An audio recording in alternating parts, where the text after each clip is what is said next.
ధరణి అక్రమాలపై తెలంగాణ సర్కార్ special focus పెట్టింది. గతంలో ధరణిని అడ్డుపెట్టుకుని చేసిన భూ లావాదేవీలపై ఫోరెన్సిక్ ఆడిట్ కు తెలంగాణ సర్కార్ సిద్ధమవుతోంది.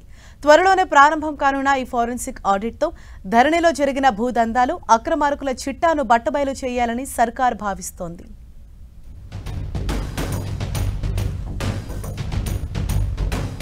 అవినీతిపై ఫోకస్, ధరణి పాపాలపై ఫోరెన్సిక్ ఆడిట్. ఫోరెన్సిక్ ఆడిట్ కు సిద్ధమవుతున్న రేవంత్ సర్కార్. సర్కార్ భూములను దోచిపెట్టిన వారి భరతం పట్టేందుకే ఫోరెన్సిక్ ఆడిట్. గతంలో జరిగిన ధరణి భూదందాలపై ఆడిట్ నిర్వహించనున్న సర్కార్. ఫోరెన్సిక్ ఆడిట్లో భూదొంగల చిట్టా తేల్చనున్న ప్రభుత్వం. ధరణి పాపాలను అధికారంలోకొచ్చాక కడిగేస్తామంటూ ప్రకటించిన రేవంత్ రెడ్డి దాని స్థానంలో భూభారతిని తీసుకొచ్చారు. రాష్ట్రంలో పారదర్శకంగా భూ లావాదేవీలు జరిపే విధంగా భూభారతిని రూపొందించిన సర్కార్ ప్రస్తుతం రాష్ట్రంలో పైలట్ ప్రాజెక్టుగా అమలు చేస్తోంది.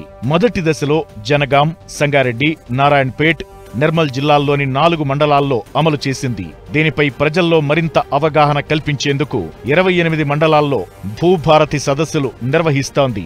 ఇక జూన్ 2 నుంచి రాష్ట్ర వ్యాప్తంగా భూభారతిని అమలు చేసేందుకు సర్కార్ రెడీ అవుతోంది.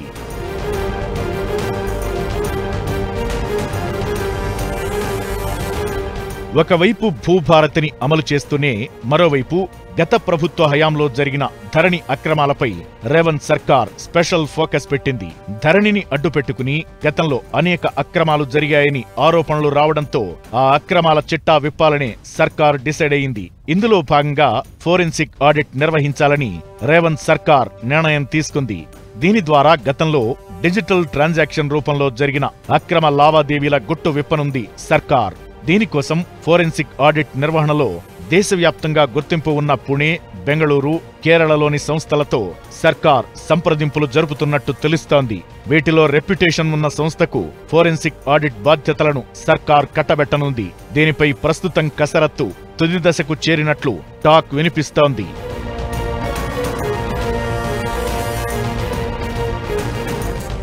గత ప్రభుత్వ హయాంలో హైదరాబాద్, రంగారెడ్డి, మేడ్చల్ చుట్టూ ఉన్న కోట్ల విలువైన ప్రభుత్వ భూములను నిబంధనలు ఉల్లంఘించి 100 ఎకరాల భూమి తారుమారయిందనే ఆరోపణలు వచ్చాయి. అదేవిధంగా ప్రైవేట్ భూమి ప్రభుత్వంలోకి, ప్రభుత్వ భూమి ప్రైవేట్ వ్యక్తుల మీద రిజిస్ట్రేషన్ అయినట్లు విమర్శలొచ్చాయి. కొన్ని పట్టా భూముల విషయంలో కోర్టు కేసులు సైతమయ్యాయి. తాజాగా మహేశ్వరంలో 100 కోట్ల విలువైన భూమి రియల్ ఎస్టేట్ వ్యాపారుల పేర్ల మీదకు వెళ్లిపోయింది. ఈ వ్యవహారంలో అప్పటి రంగారెడ్డి జిల్లా కలెక్టర్ అమోయ్ కుమార్ కీలక పాత్ర ఉందనే ఆరోపణలున్నాయి. ఆయనపై ఈడీ, సిబిఐ విచారణ కూడా కొనసాగుతోంది.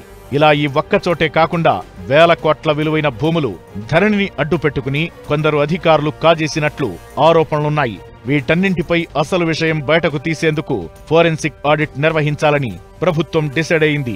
దీని ద్వారా భూదందాలో పాల్గొన్నవారు, వారికి సహకరించిన వారు అందరి చిట్టా బయటికి రానుంది. ఇప్పటికే భూభారతిని ఎన్ఐసికి అప్పగించిన సర్కార్ ఇప్పుడు ఈ ఫోరెన్సిక్ ఆడిట్తో మరింత పారదర్శకంగా ఆడిట్ చేయాలని నిర్ణయించింది. ఈ ఆడిట్లో గత ప్రభుత్వం బయోమెట్రిక్ సాంకేతికత ఆధారంగా జరిపిన లావాదేవీలన్నింటిపై ఆడిట్ చేయనున్నారు. గత సర్కార్ ధరణిని అందుబాటులోకి తెచ్చిన నాటి నుంచి అంటే 2020 అక్టోబర్ నుంచి అగ్రికల్చర్ ల్యాండ్ రిజిస్ట్రేషన్, పట్టా, ప్రభుత్వ భూములు, దేవాదాయ, వక్ఫ్ తదితర భూముల్లో జరిపిన లావాదేవీలన్నింటినీ ఈ ఫోరెన్సిక్ ఆడిట్ చేయనుంది. దీనిలో భాగంగా పలు జిల్లా కలెక్టరేట్లు, తహసీల్దార్ కార్యాలయాల నుంచి జరిగిన ఆన్లైన్ డాక్యుమెంట్లను సర్కార్ పరిశీలించనుంది. మొత్తానికి ఎన్నికల ప్రచారంలో చెప్పిన విధంగా ధరణి స్థానంలో భూభారతి తెచ్చిన సీఎం రేవంత్ రెడ్డి ఇప్పుడు అప్పటి భూ పాపాల చిట్టాను విప్పేందుకు సిద్ధమవుతున్నారు. ఫోరెన్సిక్ ఆడిట్ ను పక్కాగా నిర్వహించి నాడు సర్కార్ భూములను దోచిపెట్టిన వారి భరతం పట్టేందుకు రెడీ అవుతున్నారు.